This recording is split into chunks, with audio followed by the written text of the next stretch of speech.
உலக மக்கள் எல்லோருக்கும் வணக்கம். நான் உங்கள் ஜி கோபால் பேசுகிறேன். நாம் இன்னைக்கு பேசக்கூடிய பலன் ஜூன் மாத பலன்கள்.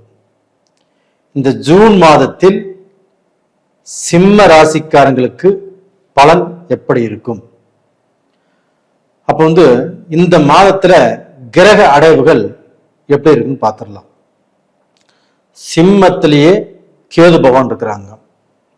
அது போக பார்த்தீங்கன்னா கும்பத்துல ராகு பகவான், மேனத்துல சனி பகவான், ரிஷபத்துல சூரியன் புதன், மிதுனத்துல குரு பகவான்.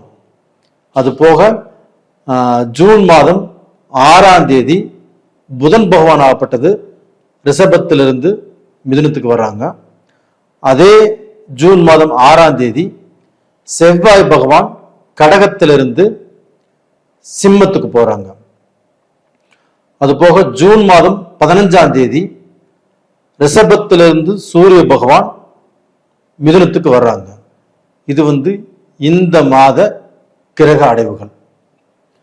அப்ப இந்த மாத கிரக அடைவுகளால் சிம்ம ராசிக்காரர்கள் நல்ல பொசிஷனுக்கு வருவாங்களா, இல்ல ஏதாவது கஷ்டத்துல சிக்கிட்டு தத்தளிப்பாங்களா, இல்ல கஷ்டத்துல இருந்தே மேல முடியாதா?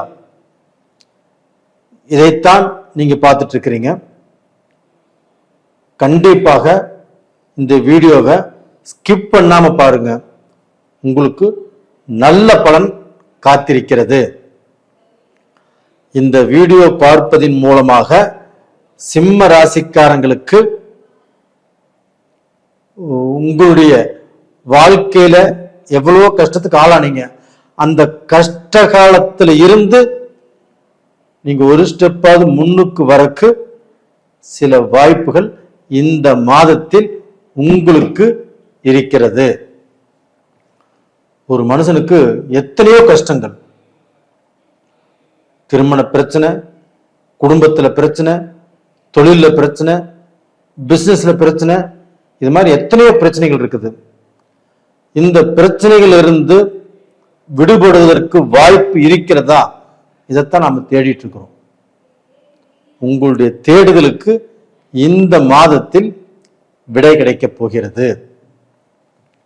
எப்படின்னா, குரு பகவான் உங்களுடைய ராசிக்கு 11ஆம் இடத்துல இருக்கிறாங்க. உங்களுடைய ராசிக்கு 11ஆம் இடத்துல. இப்ப இந்த குரு பகவான் ஆகப்பட்டது சிம்ம ராசியில நட்பு. வேற எந்த கிரகமும் சூரியனுடைய குடும்பத்துல நட்புங்கிற வாய்ப்பே இல்லை. இந்த குரு பகவான் மட்டும்தான் நட்பு. அப்படிப்பட்ட கிரகம் 11ஆம் இடத்துல லாபஸ்தானத்தில் இருக்கிறார். அது மட்டும் இல்ல, அந்த லாபஸ்தானத்துல இருந்து சிம்ம ராசிக்கு 3ஆம் இடத்தை பார்க்கறாங்க, 5ஆம் இடத்தையும் பார்க்கறாங்க, 7ஆம் இடத்தையும் பார்க்கறாங்க. அந்த குரு பார்க்கக்கூடிய ஸ்தானங்கள் பொக்கிஷம். உங்களுக்கு பொக்கிஷமான இடத்தை தான் அந்த குரு பார்க்கறாங்க. 3ஆம் இடத்தை பார்க்கறாங்க. உங்களுடைய முயற்சிகள் திருவினையாகும். நீங்க கடந்த காலத்துல முயற்சி பண்ணி பண்ணி பண்ணி நீங்க இருக்கக்கூடிய இடத்தை விட்டு நகரவே இல்லை. எத்தனை முயற்சிகள் பண்ணினாலும் அது எல்லாமே வேஸ்டா போச்சு. தொழில்ல எவ்வளவோ கஷ்டப்பட்டு இருக்கிறீங்க, எவ்வளவோ சிரமத்துக்கு ஆளானீங்க, எவ்வளவு சம்பாதிச்சாலும் வீட்டுக்கு 10 ரூபா கொண்டு வர முடியறது இல்லை. சம்பாதிக்கிற பணத்தை எல்லாமே அதுக்கு எல்லாத்துக்குமே கொடுத்தாச்சு. லாபம் அப்படிங்கிறது நிக்கல. அது போக கடன் வாங்கியும் உங்ககிட்ட வேலை செய்யறவங்க கொடுத்தீங்க, வீட்டுக்கு 10 ரூபா மிச்சம் இல்லை. இது மாதிரி ஒவ்வொரு நிலையிலும் பார்த்தீங்கன்னா நீங்க படிப்படியே கீழே தான் போயிட்டு இருக்கிறீங்க. அரசியல்ல உங்களுடைய பழக்க வழக்கத்துல ஒரு நல்ல பொசிஷனுக்கு வரக்க முயற்சி பண்ணிட்டு இருக்கிறீங்க. ஆனா எவ்வளவு நீங்க கஷ்டப்பட்டாலும் உங்களுக்கு நல்ல பேர் கிடைக்கல, நீங்க வளர முடியல, உங்களை எல்லாரும் உதாசீனப்படுத்தினாங்க. உங்களுக்கு எல்லா விதமான திறமையும் அறிவும் நல்ல இடத்துக்கு வரக்கூடிய அந்த அமைப்பு உங்களுக்கு இருந்துட்டா கூட அது நடக்கல. இதெல்லாம் உங்க மனசுக்குள்ள ஆள் மனசுக்குள்ள ரொம்ப வேதனை, மனசு போட்டு அப்படி பிசைஞ்சிட்டு இருக்கிறீங்க. என்னடா பண்றது, நாம நல்லா ஒர்க் அவுட் பண்றோம், நல்லா கஷ்டப்படுறோம், எல்லாத்திட்டையும் நல்லா மூவ் பண்றோம், நம்மளுக்கு ஒரு நல்ல வாய்ப்பு கிடைக்க மாட்டேங்குது அப்படிங்கிற வேதனை. அந்த வேதனைக்கு இப்ப மருந்து தான் உங்களுக்கு 3ஆம் இடத்தை குரு பார்க்கறது. உங்களுடைய முயற்சிகள் கண்டிப்பாக திருவினையாகும்.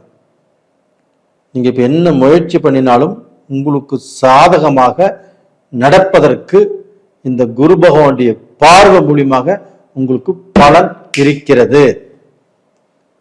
சிம்மராசிக்காரங்களே, நீங்க காத்துட்டு இருந்தது ஒன்றும் தப்பாகல. இந்த குரு பயிற்சியின் காரணமாக உங்களுக்கு எல்லாமே நல்லதா நடக்கிறதுக்கு வாய்ப்புகள் இருக்குது. இது போக இந்த 5ஆம் இடத்தையும் குரு பார்க்குறாங்க. இந்த 5ஆம் இடம் அப்படிங்கிறது ஒரு புண்ணிய ஸ்தானம். உங்களுடைய திறமைகளுக்கு வாய்ப்பு கிடைக்கக்கூடிய இடம். அப்போ உங்களுக்கு ஏகப்பட்ட திறமைகள் இருக்கலாம், அதற்கு வாய்ப்பு கிடைத்தால் மட்டும்தான் நீங்கள் ஜொலிக்க முடியும். அந்த வாய்ப்பே கிடைக்கலனா நீங்க இருக்கிற இடம் தெரியாம போயிட்டே இருப்பீங்க. இப்போ இந்த 5ஆம் இடத்தை குரு பார்க்கறதுனால உங்களுடைய அறிவுக்கும் உங்களுடைய திறமைக்கும் பவர், அதற்கு வாய்ப்பு கண்டிப்பா கிடைக்கும். அதன் மூலியமாக நீங்க நல்ல பொசிஷனுக்கு வருவீங்க. இது போக இப்ப ஜூன் மாசம் 6ஆம் தேதி புதன் மிதுனத்துக்கே வந்துடுறாங்க. மிதுனம் புதனுடைய சொந்த வீடு. அந்த மிதுனத்துக்கு அந்த புதன் அந்த சொந்த வீடு அப்படிங்கிறது பலமாயிருது. அப்ப அந்த சொந்த வீட்டுல அந்த புதனோடு சூரியனும் இணையறாங்க. உங்களுடைய ராசிநாதன் சூரிய பகவான் புதாதித்ய யோகத்தோடு புதனோடு இணைந்து அதாவது ஜூன் மாசம் 15ஆம் தேதி இணையறாங்க.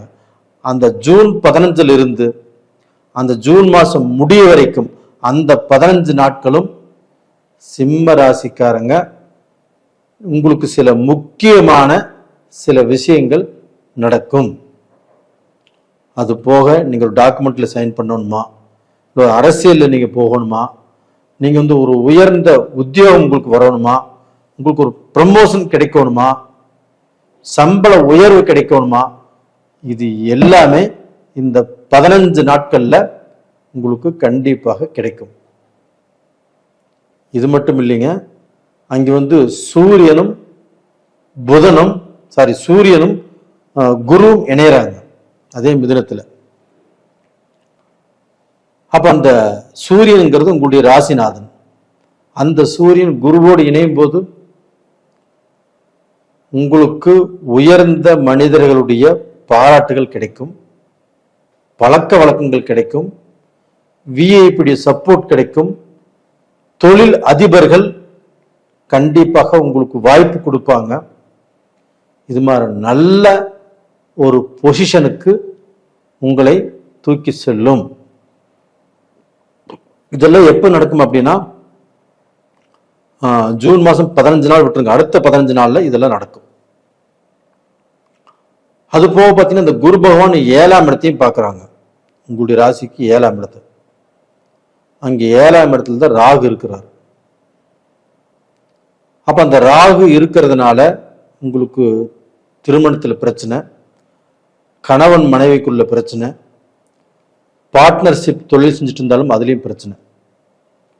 இது எல்லாமே இந்த 7ஆம் இடத்துல ராகு இருக்கிறதுனால கண்டிப்பாக இந்த மாதிரி பிரச்சனைகள் வரணும். ஆனால் குரு பகவான் 9ஆம் பார்வையாக உங்களுடைய ராசிக்கு 7ஆம் இடத்தை பார்க்கிறாரு. அங்கே ராகுவும் இருக்கிறாங்க, ராகுவையும் பார்த்துடுறாங்க.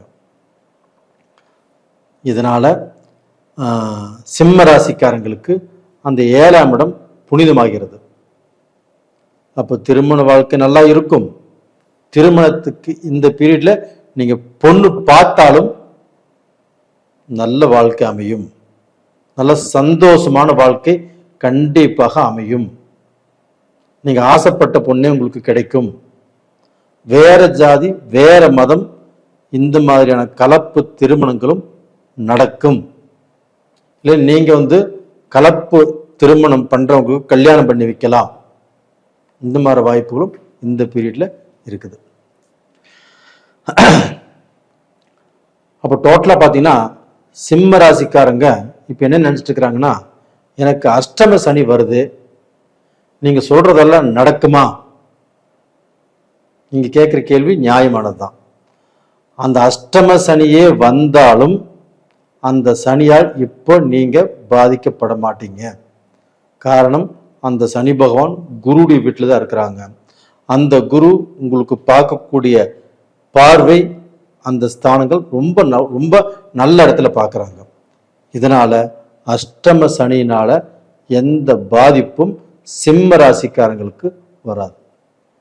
இந்த பீரியட்ல ஒன்று அம்மா அப்பாவுடைய சப்போர்ட் உங்களுக்கு கிடைக்கும், இல்லைன்னா அண்ணன் தம்பி அக்கா தங்கச்சி அப்பா அம்மா இவங்களுடைய சப்போர்ட் கிடைக்கும். கணவன் மனைவியுடைய சப்போர்ட் கிடைக்காது. இல்லை கணவன் மனைவியுடைய சப்போர்ட் கிடைச்சதுன்னா அம்மா அப்பாவுடைய சப்போர்ட் கிடைக்காது. ஏதாவது ஒன்று தான் உங்களுக்கு கிடைக்கும். ஏன்னா உங்களுடைய ஜாதகத்துடைய உங்களுடைய விதியே அப்படித்தான். ஆனா எந்த ரூபத்திலையும் கெட்டு போக மாட்டீங்க. கண்டிப்பா நல்லா இருப்பீங்க, நல்ல நிலைமைக்கு வருவீங்க. உங்களுடைய கஷ்டம் எல்லாமே பஞ்சா பறந்து போகும். தைரியமா இருங்க சிம்மராசிக்காரங்களே. உங்க மக்கள், உங்க மனைவி, கணவன், அப்பா அம்மா, கூட பிறந்தவங்க எல்லா உறவுகளும் உங்களுக்கு நல்லா இருக்கும். எந்தெந்த உறவுகள் உங்களை உதாசீனப்படுத்துச்சோ, எந்தெந்த உறவுகள் உங்களை பழிச்சு காட்டினாங்களோ, எந்தெந்த உறவுகள்னால நீங்க பாதிக்கப்பட்டீங்களோ, அதே உறவுகளுக்கு முன்னாண்ட நீங்க இப்படி வாழ போறீங்க. கண்டிப்பா நல்லா இருப்பீங்க. உங்களுக்கு உங்க ராசியிலேயே கேது இருக்கிறது. சில நேரங்களில் அவசரப்பட்டு முடிவெடுப்பீங்க, இல்லைன்னா உங்களுடைய பேச்சினால ஏதாவது ஒரு கலக்கம் வரும். அவசரப்பட்டு நீங்க ஏதாவது முடிவெடுக்கிறதுனால சில குழப்பங்கள் உருவாகலாம். அப்ப இந்த அவசரப்படுறத கொஞ்சம் தவிர்த்துக்கோங்க. அப்ப உங்கள் ஜென்மத்திலேயே கேது இருக்கிறதுனால தெய்வ சிந்தனைகள், கோயில் குளத்துக்கு அதிகமாக போகக்கூடிய சூழ்நிலைகள் கண்டிப்பா வரும். போகிறது தப்பு இல்லை, நல்லா இருப்பீங்க. இது போக நீங்க விநாயகரை கும்பிட்டு வாங்க. அதுவுமே பிள்ளையார்பட்டி விநாயகரை ரொம்ப மனசார கும்பிட்டு வாங்க. கண்டிப்பாக அது திங்கட்கிழமை நாளில் கும்பிட்டு வாங்க. கண்டிப்பா நல்லா இருப்பீங்க.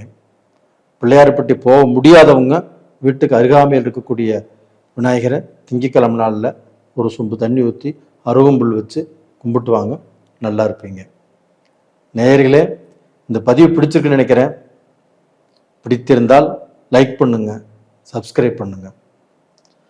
நீங்க நிறைய பேர் என்கிட்ட ஜாதகம் அனுப்பிச்சிட்டு இருக்கிறீங்க.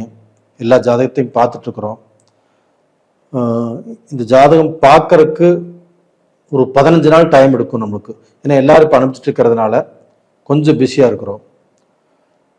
யாராவது அவசரமாக பார்க்கணும் அப்படின்னு இருந்தா கொஞ்சம் வெயிட் பண்ணுங்க. இல்லை அவசரமா இப்போ பார்த்தே ஆகணும் அப்படின்னு நினைக்கிறவங்க வேற யார்கிட்டயாவது அனுபவம் வாய்ந்த ஜோதிடர்கிட்ட பார்த்துக்கோங்க. நேயர்களே, உங்களிடமிருந்து விடைபெறுவது உங்களின் ஜி கோபால்.